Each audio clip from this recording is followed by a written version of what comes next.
But this evening, Deuteronomy 32 through 34. And let's begin by reading Deuteronomy 32 verses 1 through 6. 1 through 6. Who will grab that for us? Paul? Give ear, O heavens, and I will speak. O hear, and hear, O earth, the words of my mouth. Let my teaching drop as the rain. My speech is still as the dew, as raindrops on the tender earth, and as showers on the grass. For I proclaim the name of the Lord. Ascribe greatness to our God. He is the rock, His work is perfect. For all His ways are just. O God, a God of truth and without injustice. Righteous and upright is He. They have corrupted themselves. They are not His children because of their blemishes. A preserved and a perverse and crooked generation. Do you thus deal with the Lord? O foolish and unwise people, is He not your Father who brought you? Has He not made you and established you? Okay. What is this here? You may have a little subtitle of it, but this is the beginning of this. Song of Moses. Okay, Song of Moses. Now, it's not the Song of Moses we think of, over the book of Revelation, the Song of Moses and the Lamb, but this is a Song of Moses. The Song of Moses over in Revelation is really referring back to Exodus chapter 15, where they celebrated the fact that God had delivered them across the Red Sea, defeated their enemy, and all of that. But here, yes, this is the song. Remember back in chapter 31 that we had studied, he said, you need to make this song, you need to give it to the children of Israel. And the last verse in chapter 31 says that Moses spoke in the hearing of all the assembly of Israel the words of this song until they were ended. And so this song, goes down through verse 43. So there's a lot that he covers in this, and it's to encourage faithfulness in the children of Israel. Now, why would it be put in the form of a song?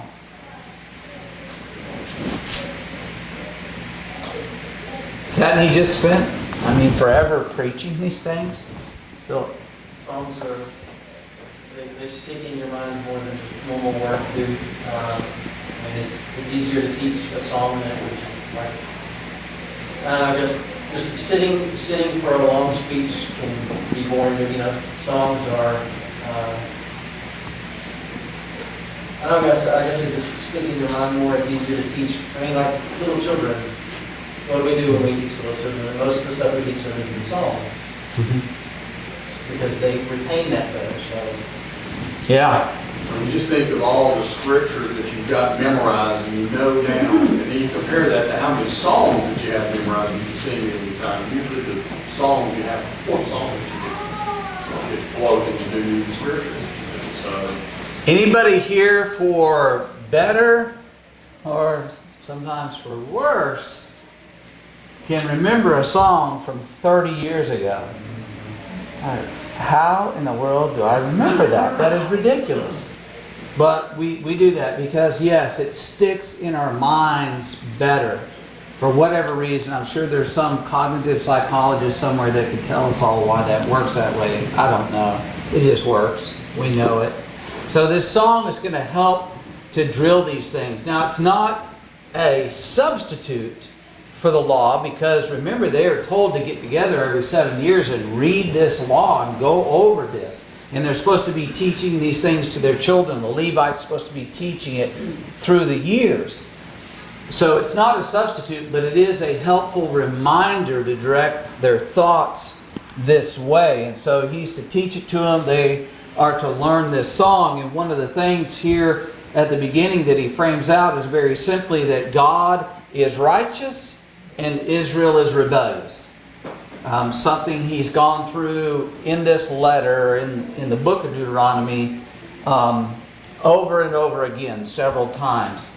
Now, in verses 7 down through 18, he talks about that God blessed Israel, but what did they end up doing? Even though he blessed them, what did they do? And then some of this is foretelling of what's going to happen with them. What did they end up doing? Book of Judges, divided kingdom. They turn to foreign gods. Yeah. Right, they turn to these foreign gods. God is so good to them, and it's almost as though they forget that. They ignore that and turn to these foreign gods. And that simply doesn't make sense. Why would you do that when God has taken care of you and provided you and given you all that you need and blessed you far and above what you could expect? Why would you then go and turn to these foreign gods? That doesn't make sense. And by the way, why would they turn to these foreign gods? Why would anybody turn to foreign gods? Why does anybody turn to sin? Their own desires. Their own desires? I'd say part of it in their case is their dependence has been on God for a very long time, and the fact that they had the wandering through the wilderness, they literally needed him to live physically, and he's now blessed them, or is about to bless them with this land. And he's basically saying you're going to become very prosperous, you're going to become very comfortable, and I think that's part of the reason why they and we will call into sin, is because we think we're protected from all the blessings and physical things that we have, and that distracts us from the dependence that we had on God prior to that. Okay, verse 15, let's read that. It's one of the specific things he comes up with. Deuteronomy 32:15, who will grab that for us? But Jeshurun grew fat and kicked. He grew fat and grew thick. You are a beast, and you forsake God, you hate him, and scornfully esteem the rocks of his salvation. Okay. Now, Jeshurun, does anybody know what that means and to what that refers? The Jeshurun is a reference, literally meaning the upright ones, and it's talking about Israel in its ideal state. Full and total faithfulness to God. It says, look, and really what he's looking at, they're going to go into this land of Canaan. They're going to be faithful. They're going to be true to him.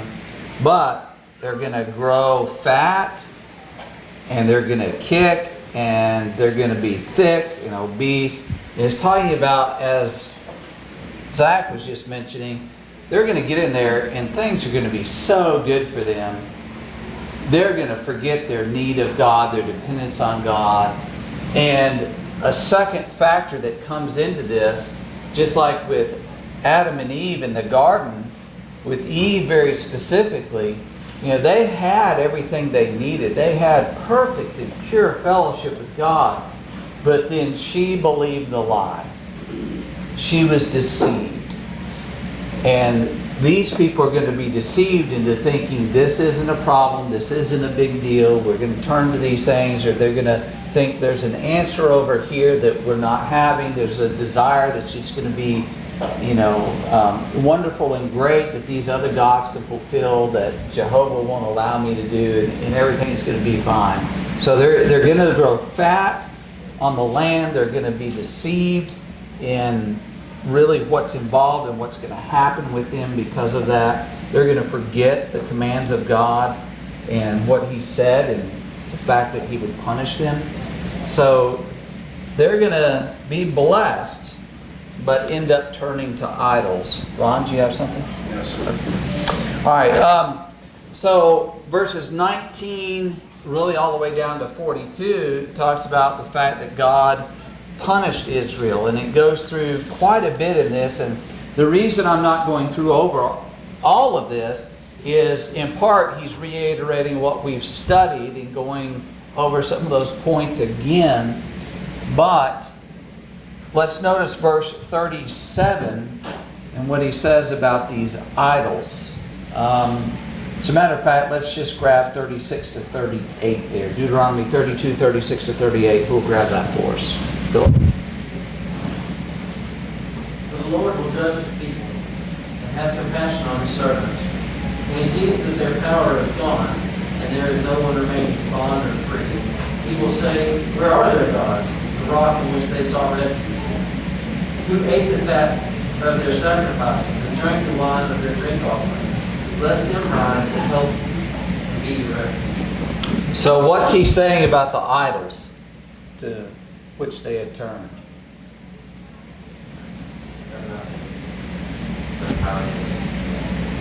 Let them help you now. You've fallen on hard times, turn to them. See how far that gets you.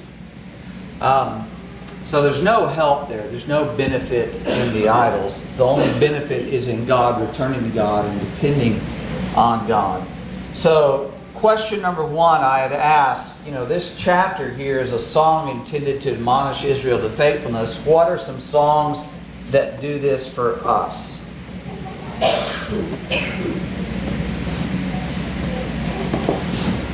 A couple, have a long list, but a couple are blessed are they that do his commandments. There's a great day coming. Will Jesus find us watching? Yep. Blessed are they who do his commandments. It's a great day coming. Will Jesus find us watching? Anybody have another one they want to throw in there? Okay, remembering how great God is. I think of yield not to temptation. Why? Yielding his sin. For yielding his sin. Right? That's one, I don't know why, but the melody sticks with me, and I can almost recall the bulk of that song just by memory. If I start singing, I couldn't just speak it, so don't embarrass me here. So yeah, be holy, for I am holy. So there's a lot of songs that we have that are very similar to this in giving admonition and rebuke and telling us we need to put our hearts and minds in the right place to be faithful to God, because He is going to hold us accountable. There's a great day coming. We're going to be accountable for the way that we have lived on this earth. Any other thoughts there? All right, Deuteronomy 32, verse 43. There's one thing I want to grab here real quick. Who will read verse 43 for us? Charles, you want to get that? 32, verse 43. 32 to 43? No. 32, verse 43. Verse 43.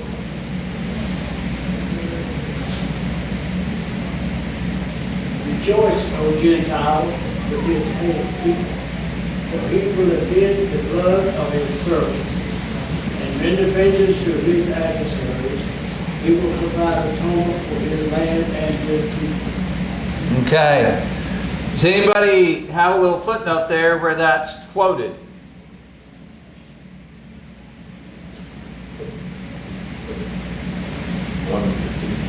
Yeah.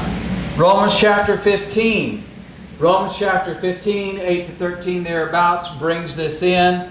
And it's in part looking at the fact that there is a prophecy talking about the Gentiles being brought in to God's plan of redemption. That in the Old Testament He was focused on Israel. The Messiah would come through Israel.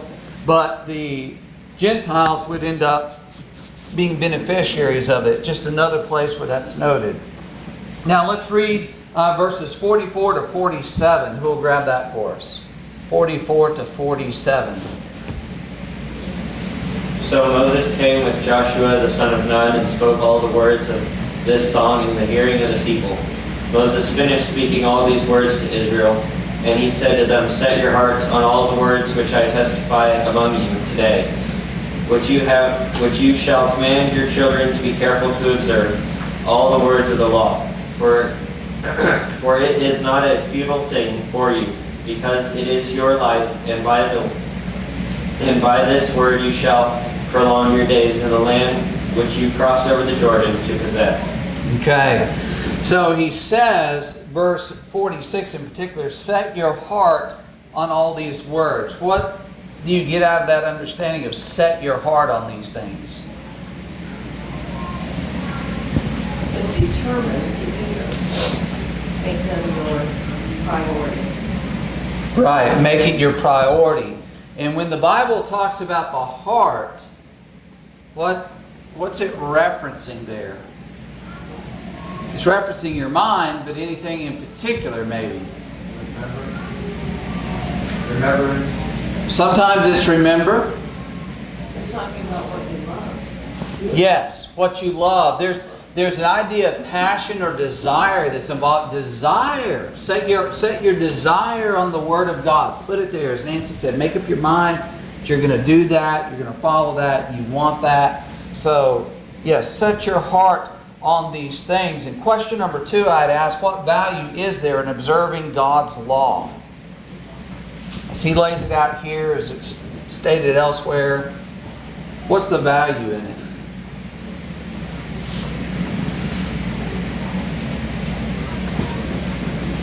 To some extent, it's the blessings in this life that you receive. You have a better life in this life, but it's also the reward at the end of this life. I think twofold. Yes, there are blessings in this life. There is a contentment, a joy. It gives meaning to life. Because really, it's, to me, being someone who is atheistic and thinks that this is all there is, that's really depressing. If this is all there is, and when I die, I'm done for, well, that's kind of a sad thing. But we're here for a purpose, because the atheist has to understand you're here by accident. You just sort of randomly popped into existence. But understanding God's Word and following that Word gives meaning and joy and contentment in your life. And so it fills you up versus being empty in life. Peace that passes all understanding. That's the one thing that you get from it that nowhere else you can find. Right. It's not found anywhere else. Exactly right. All right, so let's jump into 33 here. We're going to come back to Moses and things talking about his death toward the end. But in chapter 33, he has the tribes. He talks to them. He blesses them. And I don't know if you noticed this, but Simeon is not mentioned in here. It may be Simeon's not mentioned because eventually Simeon is dispersed in the territory of Judah and they become absorbed in Judah. So that may be. That's the only thing I can figure out as to why Simeon is not mentioned. But it's got the other tribes. He mentions Joseph, which would cover what 2 tribes? Yeah, Ephraim and Manasseh. So when you count this out here, there are 10, I believe it is, that are listed out, maybe 11. It should be 11, right, with Simeon missing. Anyways, Simeon's not mentioned. All the rest of them are mentioned here in one form or another. Now, question number 3, I had asked, God is our refuge. I asked you to read Psalm 62 and briefly discuss what this means. So, in 33 verse 27, he just says, the eternal God is your refuge, and underneath are the everlasting arms. He will thrust out the enemy before you and will say, destroy. So God is our refuge. And in Psalm 62, Psalm 62.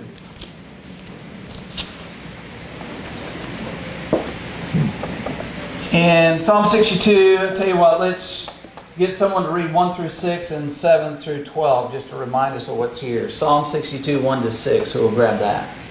Mike. My soul waits in silence for God only, for Him is my salvation. He only is my rock and my salvation, my stronghold. I shall not be greatly shaken. How long will you assail a man, that you may murder him, all of you, like a leaning wall, like a tottering fence? They have counseled only to thrust him down from his high position. They delight in falsehood. They bless with their mouth, but inwardly they curse, Selah.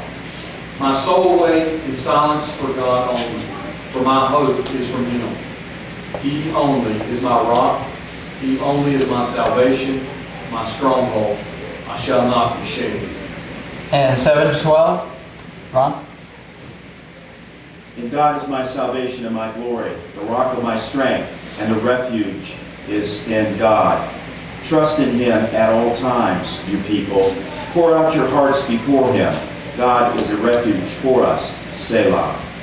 Surely men of low degree are a vapor, and men of high degree are a lie. If they are weighted on the scales, they are altogether lighter than vapor. Do not trust in oppression, nor vainly hope in robbery. If riches increase, do not set your heart on them. God has spoken once, twice I have heard this, that power belongs to God. Also to you, O Lord, belongs mercy, for you render to each one according to his works. Okay. So, what's the psalmist conveying that Moses is also trying to instill in the children of Israel there? Do what? A reward. There's a reward. Anything else? What? Safety in God. Yeah, what's the psalmist dealing with? This is David here, by the way. What is it that's troubling him that causes him to write this psalm?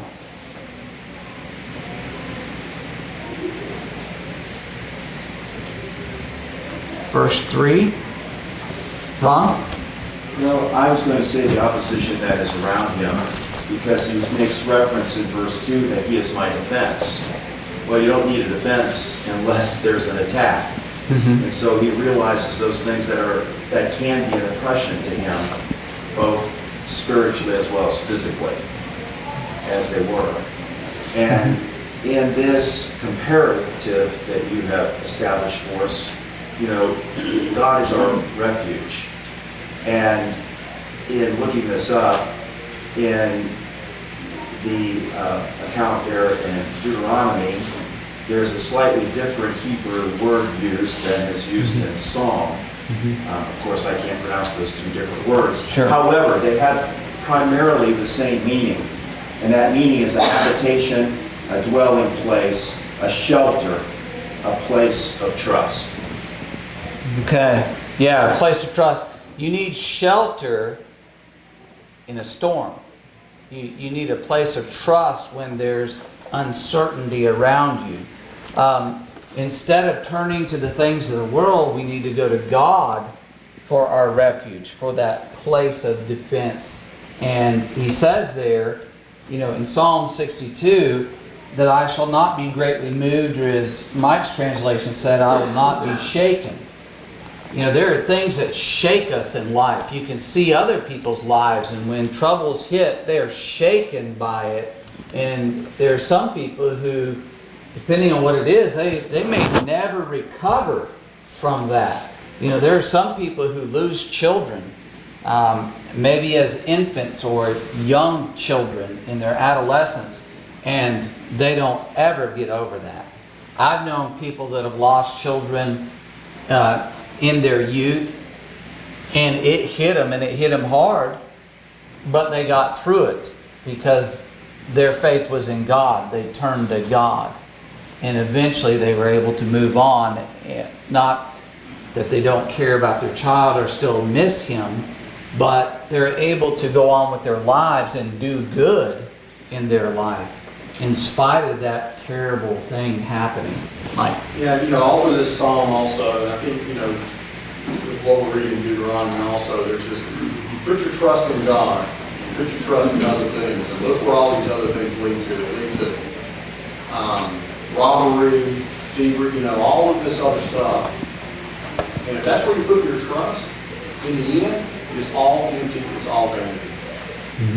yeah, those things are not going to help you out. One thing he says in Psalm 62 verse 8 is, pour your heart out before Him.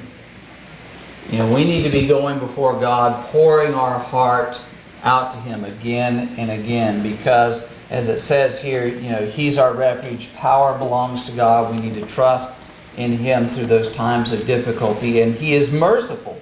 Even though we may have strayed from Him and turned away from Him, if we will humble ourselves before Him, He still offers that refuge to us. So we need to take advantage of that. Nancy. Kind of in the last question and this one, this tied it together in my thinking in that the difference between the atheist and the Christian is this description in Psalms. Exactly. Think about being in this life and not having anything greater than yourself to solve everything. Right. You can look in our society right now and see where it leads when you think man has the answers.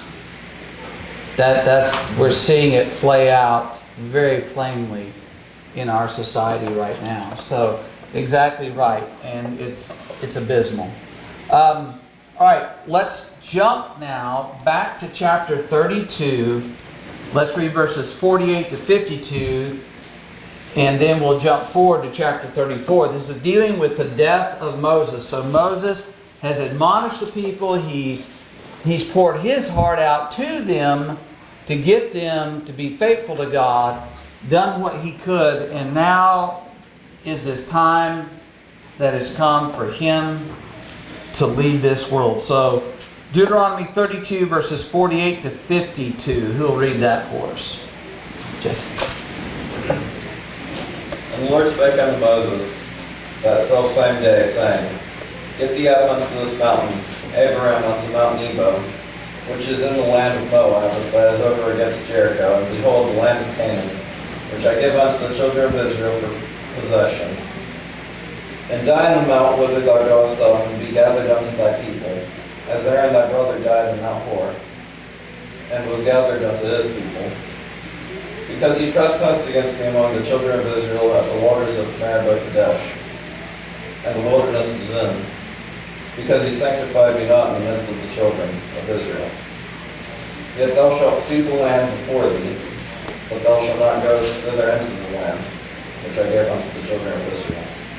Okay, let's jump to chapter 34, and let's read verses 1 through 8. 1 through 8. Who will grab that for us? Zach. Now Moses went up from the plains of Moab to Mount Nebo to the top of Pisgah, which is opposite Jericho. And the Lord showed him all the land, Gilead as far as Dan, and all Naphtali, and the land of Ephraim and Manasseh, and all the land of Judah as far as the western sea, and the Negev and the plain in the valley of Jericho, the city of palm trees as far as Zoar. Then the Lord said to him, This is the land which I swore to Abraham, Isaac, and Jacob, saying, I will give it to your descendants. I have let you see it with your eyes, but you shall not go over there. So Moses, the servant of the Lord, died there in the land of Moab, according to the word of the Lord. And he buried him in the valley in the land of Moab, opposite Ben-Peor, but no man knows his burial place to this day. Although Moses was 120 years old when he died, his eye was not dim, nor his vigor abated. So the sons of Israel wept for Moses in the plains of Moab 30 days. Then the days of weeping and mourning for Moses came to an end. Okay, then verses 10 to 12. Who will grab that for us? 10 to 12. Philip. 10 to 12 or not to 12? 10 to 12. Yeah. And since then there has not arisen in Israel a prophet by Moses, whom the Lord knew face to face. And all the signs and wonders which the Lord sent him to do in the land of Egypt before Pharaoh, before all his servants, and in all his land, and by all that mighty power and all that great terror which Moses performed in the sight of all Israel. Okay. So question 4, I'd ask you to reflect on Moses' death and where do we see him again in the Bible. So let's just walk through some of this. Okay, Mount of Transfiguration, right? He was one of two brought back from the realm of the dead to talk to Jesus about his impending death in Jerusalem. And that tells you what a great honor it was for Moses to be there. Any other thoughts? I wasn't quite sure how you meant where we see him. And so I went through and referenced all the books where he's mentioned again in the Old Testament. And it's pretty much through the entire Old Testament. But significantly, he's mentioned over and over again in the New Testament. There's always a reference to Moses. It was such a pivotal part of their learning process, that law. Yes. And even in Jude, where it talks about the dispute over his body. Okay. I mean, and then of course in Revelation it refers to his song. Right. So you cannot overstate the impact of Moses in God's plan of salvation. There's only 2 or 3 mortals that would occupy that space. And arguably Moses would be at the top of that list. I mean, Abraham's one, right? Because Abraham is Abraham. But then of all the other people who really had an impact, Moses stands head and shoulders above the others. So he's told in chapter 32, 48 and following, go up to the mountain, verse 50, chapter 32, verse 50, and die on the mountain. Go up there and die. Then chapter 33 is intervening with Moses dispensing the blessings to the various tribes. And then in chapter 34, what does he do? He goes up to the mountain and he dies. Right? It's very interesting to me how that God told him to go up there and then he goes up there. And he dies. He did not avoid that mountain. You know, somebody was told, look, you go up to that mountain, that's where you're going to die. They may be like a Jonah, well, I'm headed the other way. But Moses just, he just walked right on up. When he got up to that mountain, what was he privileged to see? All the land of the inheritance. Okay, all the land of the inheritance. God showed him all that land, north, south, east, west. He showed him that land as he went up there. And so he was blessed to be able to see that promised land, but then that was it. And he died. And it tells us that God then took his body and buried it. And then Nancy mentioned, over in the book of Jude, it talks about that Michael the Archangel and the devil disputed over the body of Moses. We don't get that here, but that happened. And for me, it's like, okay, what was going on there? What was happening in this? Why is it that the devil showed up and was allowed to show up to dispute about the body of Moses? And when it says that the Lord buried him, evidently Michael the Archangel was actually the one who was sent down, under the Lord's authority to get his body to go and to bury it. Why might his body have been buried somewhere where nobody knew where it was? So they couldn't build a shrine, a memorial, or worship, or something wayward about it. What did they do with the serpent on the pole? What did they do with the ephod that Gideon made? If they had the body of Moses, God knew these people. they're absolutely unhinged at times. They'll make a memorial, they'll grab that body and they'll drag it over into the land of Canaan when God said, you're not going in there, and they would have tried to, you know, God wasn't even going to make it possible for them to do anything. So he took and buried him. Now, thinking about this, back in 32 and verse 50 again, you're going to go up on that mountain and die. In 32 verse 50, what does he tell him is going to happen? In verse 32, chapter 32. Verse 50, 50. And die on the mountain which you ascend, and be gathered to your feet, just as Aaron and your brother died in Mount Horeb, and were gathered to his feet. What's the sweet phrase in there? Do what? Yes. He puts it as you're gathered to your people. Again, maybe going back to the atheist viewpoint, when you die, what happens to you?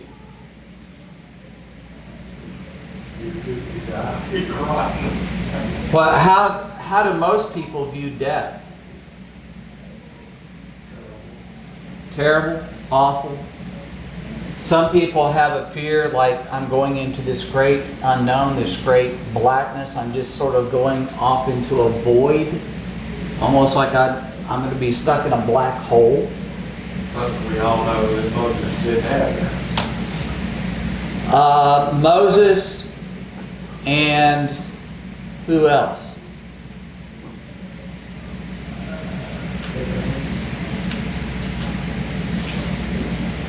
Anybody? Verse 50 or any of the rest of the scripture that bears on this point? Abraham. Okay, ultimately, really, no one experiences it because you go to one side or the other. You either go to paradise or you go to torments, right? But when you go into paradise, what does Jesus tell us happens when you go there?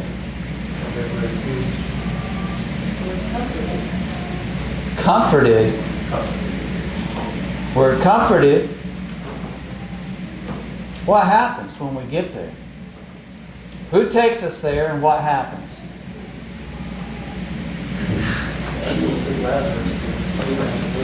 Angels take the children of God. They escort them from this realm into the next. And what happens when you show up?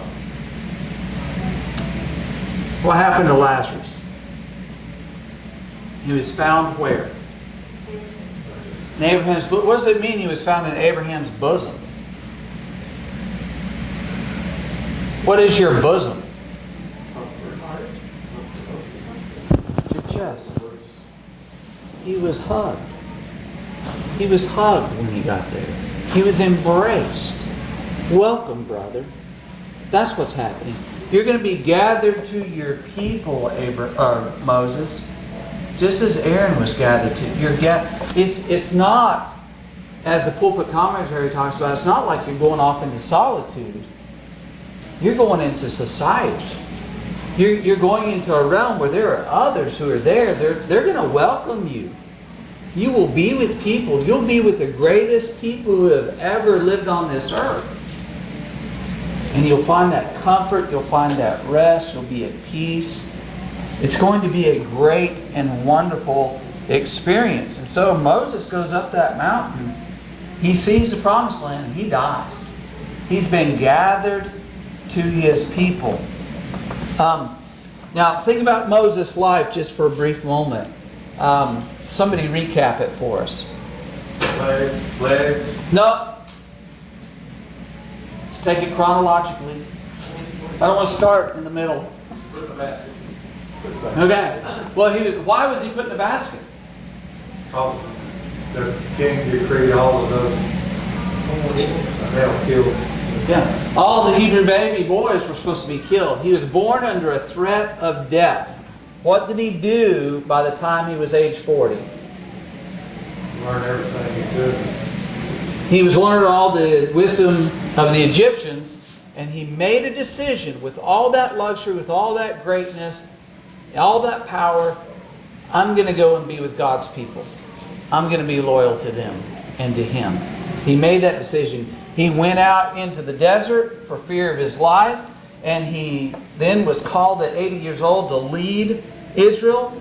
He went back into the land of Egypt, and he faced Pharaoh. And what did he do in facing Pharaoh in all that time, from there till they get out to Sinai? What did he do? That's where you started this, Paul. You went? Well, he spoke God's word to the king. He did. What did he do that actually allowed them to lead? The plague of the firstborn. Yes, that was what number plague? 10. Number 10. He worked 10 miracles.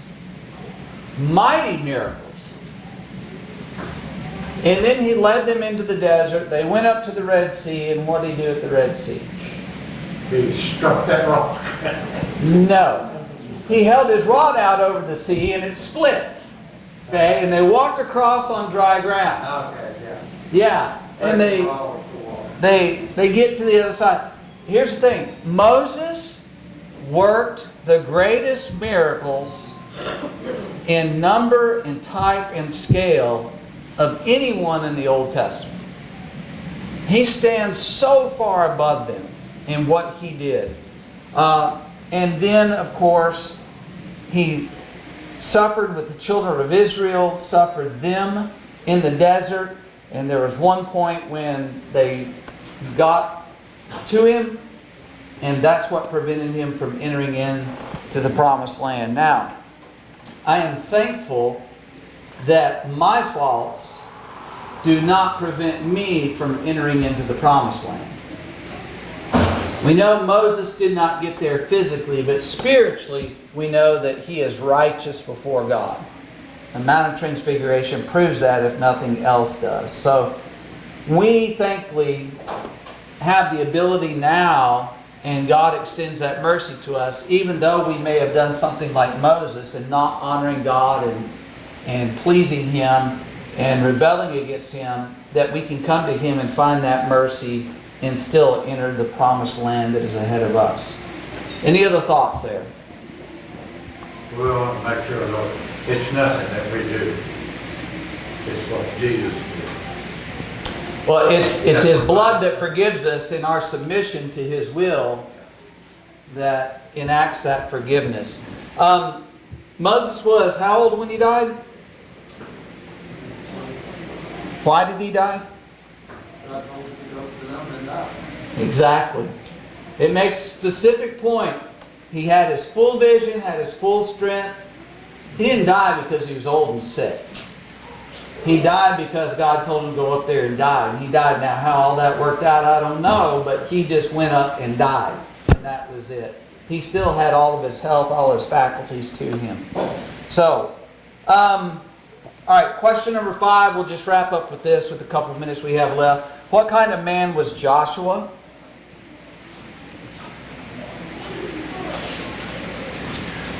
Full of the spirit of wisdom. Full of the spirit of wisdom? What does that tell you? Prophet. Do what? It was a prophet. It was a prophet that says by the laying on the hands of Moses. So it would have been the same principle as the laying on the hands of the apostles. Right, and he is that new leader of Israel. The man of faith and loyalty. He'd been groomed for the job. Back in Numbers chapter 11, verse 28, it says that Joshua was Moses' assistant. He was one of his number one men, or his number one man.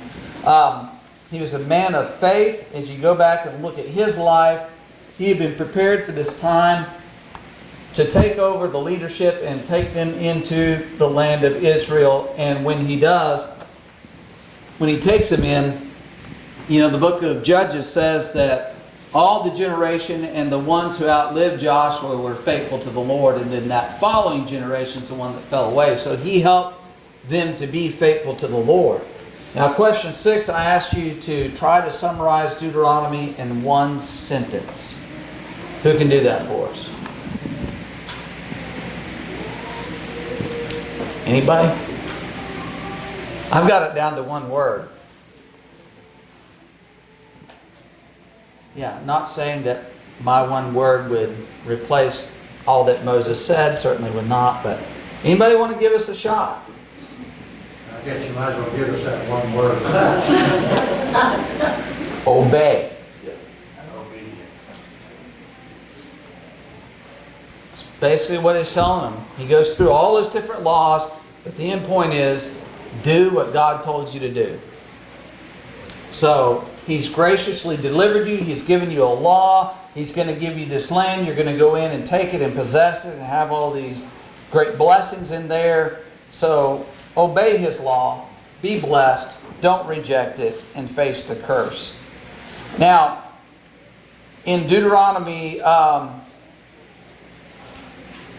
book of Deuteronomy is quoted, if my count's right, about 25 times in the New Testament, 25 places in the New Testament. Quoted again and again. And we're coming up, Lord willing, in our Hebrew studies, Hebrews 10, 12, and 13, where it's quoted 4 different times. So we'll make some of those connections in there. But any other thoughts? All right, thank y'all. Lord willing, we'll be starting the home and family study next week.